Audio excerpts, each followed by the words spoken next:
이거 다 이해됐어요?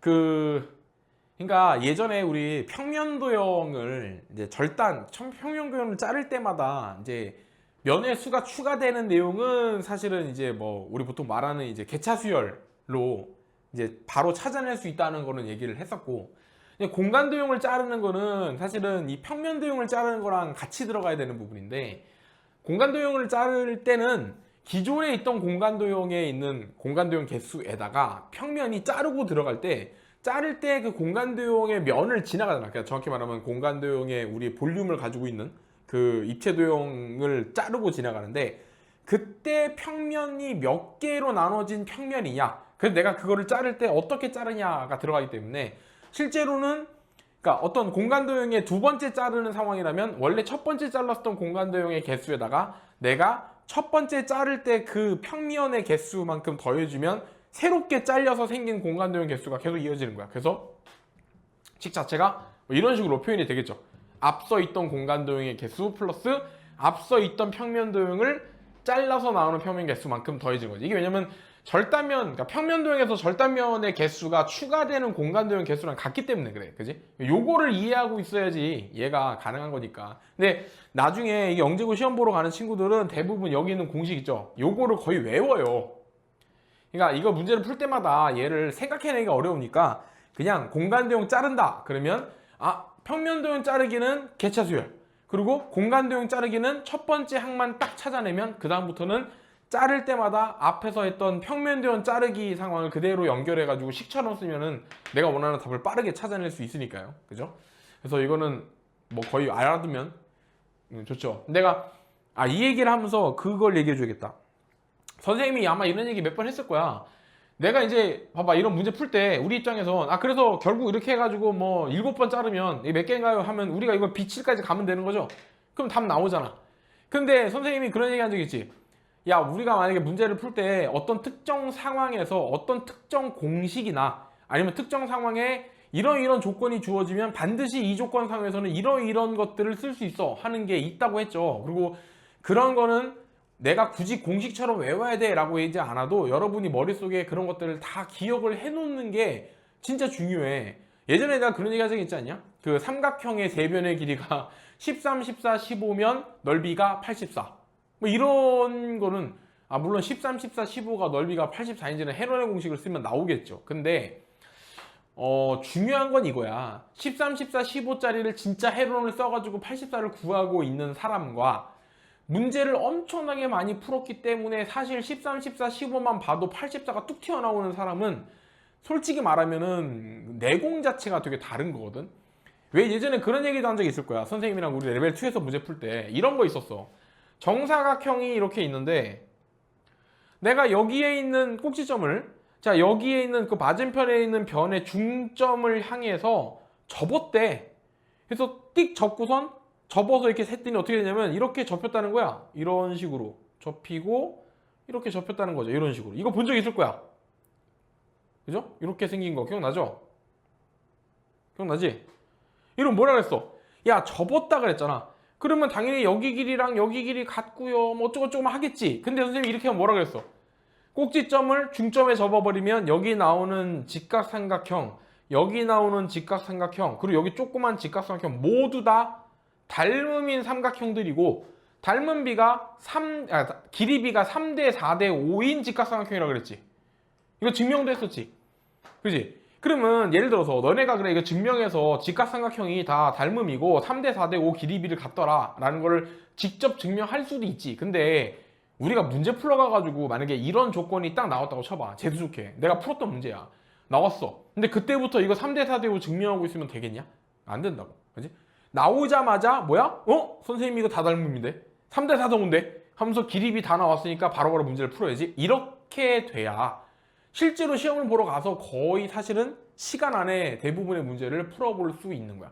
대부분의 문제를 풀 수 있는 게 아니고 대부분의 문제를 풀어볼 수 있는 거.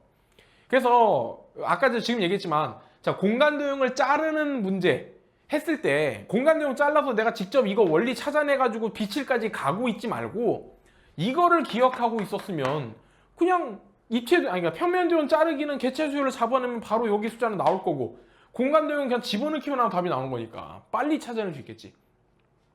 자, 이렇게 얘기하니까 학생들이 헷갈릴 수 있어. 아, 그럼 선생님, 그럼 배우면서 나오는 모든 공식이나 이런 걸 다 외우란 소리입니까? 내가 모든 걸 다 외우라 라고 얘기를 하는 건 아닌데, 특정 상황에 대한 거를 기억하라는 거야. 그러니까 아까도 정사각형의 꼭지점을 건너편에 있는 중점에 붙여서 접어버렸을 때의 상황. 이건 약간 독특하잖아, 이런 건. 그 다음에 입체도형을 내가 자르는데 최대한 공간도형, 그러니까 공간도형이 제일 많이 나오게끔 잘라. 그러면 몇 개가 생기는지. 이런 거는 사실은 어떻게 보면 되게 일반화시켜서 기억하기 좋은 조건들이란 말이지. 그러니까 그런 것들이 나왔을 때 잘 기억을 하고 있으라는 거야. 선생님이 전에 아마 우리 이제 거의 이제 G5 정도 수업 듣는 친구들은 그런 얘기 되게 많이 했지. 너네들이 영재고 시험 보러 가가지고 진짜 천재나 영재 같은 애들이랑 경쟁을 할 수 있으려면 이건 선생님 언제까지나 선생님의 개인적인 생각이야. 개인적인 생각이고 개인적인 경험에 의한 얘기이긴 한데, 나는 그래. 너네처럼 되게 어떤 우리 중에는 당연히 이제 진짜 내가 봐도 거의 이제 영재 천재 수준의 애들도 간혹 있어. 근데 대부분의 사람들은, 선생님도 마찬가지지만 우리는 천재는 아니잖아, 솔직히. 그럼 우리가 진짜 천재 같은 애들이 그 시험을 보러 왔을 때 걔네들이랑 경쟁을 하려면 적어도 걔네들만큼의 비장의 무기는 있어야 돼. 그지? 걔네들은 머리가 좋기 때문에 이런 조건 나왔을 때 우리처럼 이런 공식 따위 기억하지 못해도 이거 금방 찾아내. 생각해서. 그것도 머릿속으로 다. 얘네는 이미 머릿속으로 그게 그 메커니즘이 쫙 돌아가 버린 다음에, 아, 이거 이런 식으로 계산이 되겠는데? 뭐 이런 식으로 전개되겠는데? 하면서 그냥 바로 그냥 계산으로 들어가 버린다고. 그런 애들을 어떻게 이길 건데? 그지? 원래 못 이겨. 못 이기는 게 정상이야. 그래서 우리가 택한 방법이 뭐야? 아까 했잖아. 어떤 특정 상황에 쓸 수 있는 어떤 조건이 나오면 이런 조건 하에서는 도형들의 형태가 이렇더라. 이런 조건 하에서는 그 도형들의 개수가 이런 식으로 표현이 되더라. 이런 거를 너네가 많이 기억하고 있을수록 천재인 아이들이 빠르게 문제를 하나씩 해결할 때 너네는 이미 알고 있는 조건을 통해서 최대한 내가 쓸 수 있는 것들을 빠르게 캐치해 가는 거야. 그래서 천재들이나 영재들이 그 엄청난 속도와 능력으로 풀어내는 속도만큼 너네는 이미 내가 가지고 있는 데이터들을 총동원해가지고 내가 풀어본 문제들의 이런 조건들이랑 비슷한 게 있었는데, 지금 내가 받은 영재고 시험에 나온 몇 번 문제 어디 나와 있는 조건이 예전에 내가 풀었던 문제에서 이런 거랑 되게 비슷한 조건이 있었어.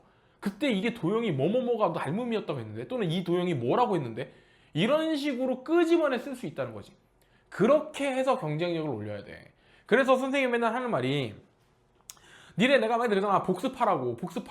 근데 학생들 중에 똑똑한 애들이 이런 얘기 한다? 아니 선생님, 우리가 교과 공부하는 것도 아니고 내신 공부하는 것도 아닌데 복습을 자꾸 하라고 하시는데, 아니 영재고에서 내는 문제가 내가 배운 거랑 똑같은 문제가 안 나올 텐데 왜 복습을 자꾸 하라 그러세요? 그래. 아니 내가 배운 거는 좋아, 배운 건데, 아니 영재고 선생님이 설마 내가 풀어본 문제랑 똑같은 문제 내주겠냐? 안 내주겠지. 그지? 그럼 복습을 왜 자꾸 하라고 하세요? 그 복습한다고 내가 그 문제 풀 수 있는 것도 아닌데. 그게 언뜻 들으면 맞는 얘기 같지? 왜냐면 영재고에서 내는 문제가 되게 어렵잖아. 설마 니네가 풀어본 시중 문제랑 비슷한 걸 내겠냐? 절대 그럴 리가 없어. 근데 아까도 얘기했지만 문제를 풀 때 거기에서 제공되는 그 어떤 조건들, 문제에서 너네들한테 야 이런 조건 하에서 이런 걸 풀어보세요 라고 문제 줄 거 아니야. 그 조건 속에 니네가 예전에 풀었던 거랑 비슷한 문제가 섞여 있다면, 또는 비슷한 조건이 조금 섞여 있으면 거기서부터 시작할 수 있는 거야. 이게 어마어마하게 큰 메리트야. 니네들 문제 딱 받았을 때 완전히 처음 보는 문제라서 풀어본 적도 없고 완전 생소한 문제면 어디서부터 어떻게 접근해야 될지 막막하단 말이야. 근데 딱 받았는데 다른 조건들은 모르겠는데, 예를 들어 이런 거지. 선생님 딱 문제 받았는데 갑자기 뭐 예를 들어 뭐 해상도에 대한 문제가 나왔어. 뭐 이게 우리잖아. 모니터가 뭐 가로 세로 길이가 뭐 몇 바이 몇이다. 뭐 이거 뭐 12대 9다. 뭐 16대 10이다. 뭐 이런 거 있잖아. 그런 문제가 만약에 나왔다 치자. 그럼 너네 예전에 풀었던 그 영재고 기출문제 중에 그런 거 있었잖아. 해상도 픽셀 해가지고 내가 이게 해상도짜리가 얼마짜리 모니터면 그 안에 이게 길이비가 얼마고, 내가 이거를 축소 확대했을 때 이게 얼마짜리 모니터가 가능하고 뭐 이런 거 한 적 있잖아. 예전에 풀어봤던 문제에서 그런 해상도 관련 문제가 있었다면 그런 비슷한 길이비에 관련된 문제가 나왔을 때 그때 배웠던 걸 써먹을 수 있을 거 아니야. 그지? 아 물론 천재인 애들도 공부를 하니까 걔네들도 배운 내용을 갖다 쓰겠지. 그리고 걔네들은 기억력도 좋으니까 당연히 잘 쓰겠지. 근데 너네들이 착각을 하는 게 있다니까. 너네가 열심히 공부하는 거 맞는데 니네가 아무리 열심히 공부한다고 니네 지능이 좋아지는 거 아니야. 모르겠어. 지능이 좋아지는지 안 좋아지는지 난 솔직히 모르겠는데 그 아이가 공부를 많이 한다고 해서 그 아이의 지능 자체가 올라가는 건 아닌 것 같아. 뭐 영향을 안 받진 않겠지. 받긴 받겠지. 근데 드라마틱하게 막 예를 들어서 공부를 그냥 그럭저럭 머리는 평범한데 진짜 성실히 공부하는 친구가 있어. 근데 얘가 한 2, 3년을 정말 성실히 공부하니까 거의 천재급의 IQ를 갖게 됐어. 이런 일은 못 본 것 같아. 그냥 그 친구가 되게 오랜 시간 성실히 공부했던 그 모든 데이터가 쌓여서 얘가 어마어마하게 공부를 잘하게 됐어는 맞아. 걔는 어떤 문제나 어떤 상황을 받았을 때 예전에 자기가 풀었던 거에 빗대어 보면 이건 이렇게 해결하면 될 것 같아 라는 거를 어마어마하게 많은 데이터를 가지고 있는 거야. 이런 방식으로 작동하는 게 뭐야? 내가 맨날 그러잖아. 니네는 알파고가 돼야 된다고. 그 옛날에 이세돌 씨하고 알파고하고 바둑 경쟁을 했을 때 이세돌 씨가 그런 말을 하지. 와, 알파고랑 바둑을 두는데 한 수 한 수 둘 때마다 가슴이 답답하대. 뭐냐면 뭔가 이 이세돌 씨가 본인이 뭔가 여기에서 내가 이런 식으로 바둑을 둬서 뭔가 여기서 한번 접전을 벌여보겠다 라든가 뭔가 작전이 있을 거 아니야. 그러면 내가 그 작전이라는 거는 상대가 사람이면은 내가 뭔가 이 수를 딱 뒀을 때 저 사람이 갑자기 막 흔들리면서 전혀 예상하지 못했던 수를 내가 기가 막히게 딱 두면은 저 사람이 막 멘탈이 흔들린단 말이지. 그때 그 사람이 막 말 그대로 이제 어떻게 해야 되지 막 당황하고 있을 때 그걸 몰아쳐가지고 내가 승기를 잡는다든가. 그러니까 그런 식의 바둑을 하는 게 정석이지, 바둑은. 근데 알파고는 어떻게 했는데 이세돌이 어딘가 바둑돌을 둘 때마다 알파고는 그 대국 상황에서 내가 어디에 두면 가장 승리할 확률이 높은가를 계산해서 거기에만 두는 거야. 이건 반대로 말하면 알파고는 답지를 들고 있는 거야. 이세돌 씨가 어디다 돌을 둬도 나는 무조건 이길 수밖에 없는 자리를 찾아가고 있다고. 너네는 알파고처럼 공부를 해야 돼. 니네가 이세돌처럼 막 머리가 좋아져서 막 몇 수 앞을 내다보고 막 상대를 흔들고 그런 식으로 막 진짜 노련하게 실력으로 막 이 문제를 막 헤쳐가고 이런 생각을 하면 쉽지 않아. 그거는 어떻게 보면 선생님이 항상 말하는 재능의 영역이야, 사실은. 본인이 재능이 뛰어나면 물론 어쨌든 알파고식 공부를 했어도 재능이 뛰어나면 잘하겠지만 기본적인 마인드는 내가 공부했던 내용들을 다 복습해서 예전에 내가 풀어봤던 문제나 설명들었던 문제들은 언제 어디서나 선생님이 갑자기 던져주면서 야 이거 풀어봐 했을 때 그대로 쭈르륵 풀 수 있을 정도로 내 머릿속에 그게 다 들어가 있어야 돼.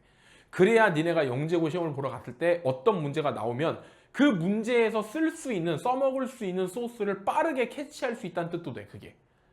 그래서 너네 지금 내가 설명하면서도 이렇게 해서 이거를 개차 수열로 찾아내고 그 다음에 여기서 잘랐을 때 그 원리 자체가 원래 있던 입체도형의 개수에다가 자르는 단면에서 잘리는 면의 개수를 더한 것과 같은 거다. 왜냐면 단면, 절단면의 평면도형 개수는 곧 그 평면도형 개수만큼 입체도형이 생긴다는 뜻이니까 이것까지 이해했으면 잘했어. 그래서 이렇게 계산을 할 수 있어 했으면 당연히 이것도 이해해야 되고 그거를 일반화시켜서 공식처럼도 써먹을 수 있다는 것도 기억을 해야 된다고. 그래서 복습을 꼭 하라는 얘기를 하는 거야. 선생님이 이루고 나서 니네 지나가면 너네 복습 안 하는 학생들 특징 이거다? 이거는 기억해. 왠지 알아? 이거는 내용이거든. 그러니까 어떤 원리거든. 문제를 푸는 데 있어서 어떤 원리로 풀었다라는 거는 스토리가 있잖아. 그지? 선생님이 처음에 평면도형을 자르는 걸 보여줬고 그 다음에 공간도형 자르는 거 보여주면서 공간도형 자를 때 어떤 방식으로 이게 메커니즘으로 돌아가는지 얘기했잖아. 그리고 이 얘기를 해줬지. 그럼 너네들 머릿속에는 이게 스토리처럼 박힌다고. 그러니까 아, 공간도형을 자를 때는 어떻게 어떤 상황이 벌어지는구나 라는 거를 머릿속에 기억을 한다니까. 니네 머리 좋아서. 근데 그게 이런 식으로 공식화시킬 수 있고 이런 공식이 있었다라는 공식 자체는 복습을 안 하면 기억을 못해. 근데 선생님도 원래 수학 공식 같은 거 외우는 거 진짜 싫어하는 사람이고 선생님은 진짜로 실제로 지금도 삼각함수의 반각공식, 백악공식을 지금도 물어보면 잘 대답을 못해. 내가 암기를 정말 싫어하거든. 근데 암기를 싫어한다 한들 나한테는 이게 철칙이 하나 있어. 뭐냐면 암기하지 않으면 어떤 식으로든 불이익을 받을 수밖에 없다 하는 식의 암기해야 되는 공식은 외워. 내가 얘기했던 정사면체 부피 구하는 공식 그러면 보통 정사면체 부피 구하는 공식 외우고 있지 않은 학생도 좀 있지. 근데 선생님은 정사면체 부피 공식을 외우고 있거든. 왜냐면 그걸 안 외우고 있으면 물론 계산은 해. 정사면체 부피 구하는 거 뭐 어려운 것도 아니고. 근데 그거 계산하는 그 10초, 20초도 아까워서 그러니까 공식 갖다 쓰는 거거든. 그지? 그러니까 내가 니네한테 그러잖아. 야, 적어도 사인 30, 사인 45, 사인 60 정도는 외워라. 이건 당연한 거 아니냐라고 하는 게 그걸 안 외우면 말 그대로 조금만 외워도 빠르게 진행시킬 수 있고 그래야만 하는 것들에서 괜히 시간을 쓰게 되니까. 그치? 그래서 뭐 모든 걸 다 외워라는 뜻은 아니지만 어떤 특정 상황에서 아, 야, 이런 식의 어떤 방법은 다른 문제에서도 응용돼 나올 수 있겠다라고 한다면 저거는 외우는 게 좋지. 뭐 선생님 생각은 그래. 만약에 영재고 선생님이라고 하면 저렇게 뭐 정사면체 모양, 정육면체 모양이나 뭐 구 형태의 입체도형을 주는 게 아니라 이런 거 있잖아. 튜브 형태의 입체도형을 주는 거야. 튜브 형태 입체도형을 주고 자 이거를 자를 거거든요. 이거 잘랐을 때 7번 자르면 평면 그러니까 공간 입체도형이 몇 개로 잘라지게 뭐 이런 문제. 물론 당연히 튜브 형태면 여기에 있는 입체도형이랑 형태가 다르지. 그러니까 똑같은 공식을 적용할 수 있을지 없을지는 모르겠어. 근데 어찌됐든 어떤 방식으로 자를 때마다 어떤 메커니즘이 돌아가게 되고 그리고 그 잘랐을 때 메커니즘에 따라서 내가 실제로 계산을 해보니까 이게 되던데? 하면은 빠르게 답을 찾겠지. 그지? 그러니까 데이터를 많이 기억하고 많이 저장해야 되는 거야. 그래서 니네들이 계속 복습을 해야 되는 거야. 복습을 하지 않는 사람은 데이터를 저장하지 못하는 거야. 그냥 스토리와 상황만 기억을 하고 있는 거고 너네들이 문제 풀러 갔을 때는 니네들이 기억했던 스토리를 통해대로 풀이법을 다시 생각을 해야 돼. 그러면 시간이 엄청 오래 걸리지. 그러니까 시간 안에 영재고 문제를 다 못 푼다고. 근데 최대한 많은 것들을 기억하고 있으면 내가 빠르게 정리할 수 있는 부분은 빠르게 정리가 되니까. 그러니까 천재나 영재 수준의 그런 그런 지능을 가진 애들이 실력으로 격파하고 올 때 나는 그거를 데이터를 가지고 격파하고 가는 거야. 그런 식으로 경쟁을 하는 거야. 그래서 제발 부탁인데 복습 좀 꼭 해라. 니네 그 내신 공부 열심히 하고 내신 잘 받아서 막 대학교 서울대 가고 이렇게 내신 위주로 공부하는 애들만 복습 많이 하는 거 아니야. 이거 영재고 다니는 학생들 다 복습 열심히 해야 돼. 너네가 착각하는 게 선생님 영재고 갈 정도면 머리가 좋아야 되지 않나요? 막 이렇게 얘기하는데 그렇게 따지면 니네들 그 뭐 지금 현대수학 공부하시는 교수님들 그분들 다 머리로 푸는 거겠네? 그지? 그 사람들이 하는 수학이 얼마나 어렵겠냐고. 그지? 현대수학 같은 경우는 나 같은 사람은 건들지도 못해.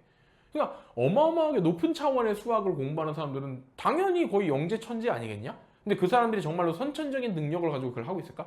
물론 선천적인 능력이 좋으니까 다른 사람들보다 더 빠르게 해법을 찾는 방법을 찾아내겠지만 결국 그 사람들도 중학교, 고등학교, 대학교, 대학원 그 석박사 과정을 거치면서 했던 공부들을 기본 바탕으로 지금 자기들이 하는 연구에 적용을 하고 있는 거야. 그러니까 누구나 다 복습을 해서 내가 모든 배운 것들을 데이터화해서 내가 갖고 있어야 그 다음 단계 스텝을 가는 거지. 그냥 머리가 좋아야 풀 수 있는 문제 아닙니까? 이게 복습을 하는 게 의미 있나요? 이거는 진짜 바보 같은 질문이야. 너네 앞으로도 공부하면서 영재고뿐만 아니고 대학교 가거나 대학원 가거나 교수를 하게 되더라도 그냥 머리가 좋아야 된다라는 생각을 절대 하면 안 돼. 언제까지나 내가 얼마나 성실하게 내 데이터를 쌓아왔느냐가 내 실력을 결정하는 거라고. 너네 선생님이 이거 풀 때 선생님이 머리로 푸는 거 같냐? 내가? 너네가 보기엔 선생님이 답을 쭉쭉쭉 풀어버리니까 선생님 실력으로 푸는 거 같지? 나 이거 다 풀어봤던 거야. 그지? 당연히 너네들을 가르치기 몇 년 전부터 이미 이 문제를 풀어보지 않겠어? 학생들을 가르쳤으니까. 그러니까 나는 이렇게 생긴 상황에 이런 문제가 나오면 이건 이런 식으로 해법할 수 있을 거라는 어느 정도의 데이터가 쌓여 있는 거지. 물론 아까 얘기했지만 뭐 영재고 선생님이 예를 들어서 야 튜브 형태의 입체도형을 주고 그거를 자르겠대. 그러면 선생님이 어떡하지? 이제 더 머리를 굴려야지 이렇게 할까? 아니지. 예전에 내가 했던 입체도형에서는 튜브 형태가 아니었거든. 그럼 튜브 형태의 입체도형과 내가 알고 있는 정육면체 형태의 입체도형이 자를 때마다 어떤 식의 차이가 있는지를 생각하려고 하겠지. 그 차이점만 내가 캐치해내면은 튜브 형태가 됐던 뭐 어떤 형태가 됐든 간에 잘라서 만드는 입체도형 개수 그거 못 구하겠냐? 그지? 결국은 데이터에서 시작을 하는 거야. 그게. 그래서 영재고 공부하면서 본인이 나는 머리가 안 좋은데 선생님 이게 영재고 될까요? 그런 생각은 지금 할 필요가 없어. 언제 해야 되냐면 영재고 시험 다 끝난 다음에 해. 영재고 시험 다 끝나고 뭐 탈락을 했어? 그러면 탈락한 다음에 앉아가지고 내가 머리가 안 좋아서 안 됐나 봐. 뭐 이렇게 생각을 해. 그럼 괜찮아. 근데 지금부터 난 머리가 안 좋으니까 안 되겠지. 그런 생각은 하지 마세요. 할 필요 없는 생각이에요. 그거는. 맞지? 그래서 앞으로도 공부하면서 선생님이 야 이런 상황은 가끔씩 우리가 영재고 시험에서도 이게 응용될 수 있는 현상들이나 그런 조건들이니까 이런 거는 좀 잘 기억하고 있어 라고 하면은 꼭 표시를 하시고 제발 복습하세요. 진짜 정말로 니네 영재고 가는 방법은 딴 거 없어. 배운 거 복습해. 그래서 예전에 우리 막 있잖아, 막 G1, G2반에서 했던 그런 문제도 지금 끌어와서 풀어봐 그러면 하나도 안 틀리고 다 풀 수 있다. 그러면은 선생님이 봤을 때는 그 사람이 할 수 있는 최선을 한 겁니다. 진짜 영재고에 합격할 수 있어 이렇게 얘기할 수는 없지만, 적어도 내가 과거에 배웠던 모든 문제나 모든 지식들을 내가 언제든지 지금 끄집어내서 쓸 수 있어요 한다면, 그거 이상으로 그 사람이 더 최선을 다할 수는 없어. 내가 생각하기엔 그래. 그게 최선이야 진짜. 뭐 그거보다 더 잘하라고? 그거는 인간이 불가능한 거야. 그러니까 그렇게 생각을 하세요. 매일매일 많은 걸 배우고 매일매일 많은 공부를 하는 것도 당연히 중요하지만, 그 많은 공부를 했으면 그걸 다 네 걸로 만드는 건 더 중요한 거야. 알았지? 만약에 선생님이랑 수업하면서 일주일에 막 8시간씩 경시문제 풀고 12시간 경시문제 푸는 게 너무 많아, 복습하려니까 양이 넘쳐나는 것 같아, 그러면 수업량을 줄여. 수업량을 줄이고 배운 것만이라도 제대로 100% 다 가져가라고. 그게 훨씬 더 잘하는 거야. 왜냐면 내 입장에서는 니네들 이미 가르치고 넘어간 문제는 당연히 알고 있을 거라 생각하기 때문에 그걸 다시 가르치지 않아. 근데 너네들은 내가 예를 들어 100가지를 가르치는데 니네가 복습해서 소화시킨 건 60가지밖에 안 되면 40가지는 날라간 거잖아. 근데 나는 그 40가지를 다시 안 가르친다고. 그러면 안 되지. 너네들은 40가지를 기억을 못하고 있는데. 그러니까 그럴 거면 차라리 60가지만 배워, 일주일에.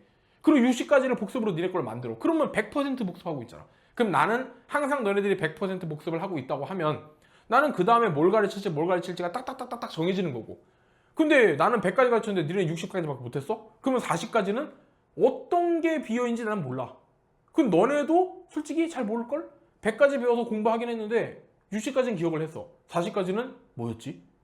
이럴 거라고. 나는 40가지 당연히 100가지 다 기억하고 있는 거지? 그럼 다음 거 하자. 이렇게 되고. 이게 스텝이 꼬이는 거야 이제. 알았지? 그러니까 니네가 수업을 많이 듣는다고 생각을 하진 않지만 너네들의 복습 능력을 넘어서는 수준의 어떤 문제 풀이를 하고 있다라고 한다면 그 부분도 생각을 해봐야 된다는 거지. 야, 결국은 공부도 머리 싸움이야. 진짜로 전략적으로 잘 하는 애들이 잘한다니까. 근데 이런 걸 알려주면은 그냥 잔소리라 생각하지 말고 좀 들어. 응? 복습 좀 열심히 해. 야, 내가 지금 이 영재고 G5까지 온 애들한테 복습하라는 얘기를 하는 게 말이 돼? 좀 아닌 것 같은데, 그죠? 그러니까 꼭 하시고, 선생님이 복습 테스트를 가끔 보는데 너네가 점수가 나쁘지 않아. 그래, 솔직히 얘기해서 점수 괜찮아. 근데 좀 내가 생각하는 그런 거 있잖아. 영재고를 가는 학생들은 어느 정도까지는 복습량이 되던데, 이런 거 있잖아. 근데 솔직히 선생님 생각하기에는 니네 조금 부족해. 조금, 그래, 뭐 많이는 아니고 조금 부족해. 그래. 그러니까 복습 테스트를 보면은 적어도 90%는 맞춰야 돼.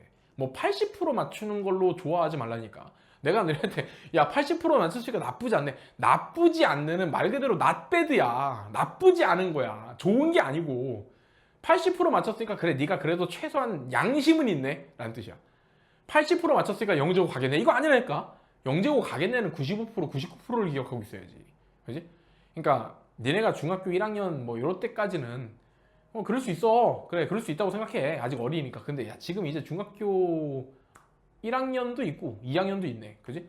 중학교 2학년이면 니네 내년이잖아? 이제 10개월도 안 남았는데? 그러니까 정신 차리세요. 그렇죠?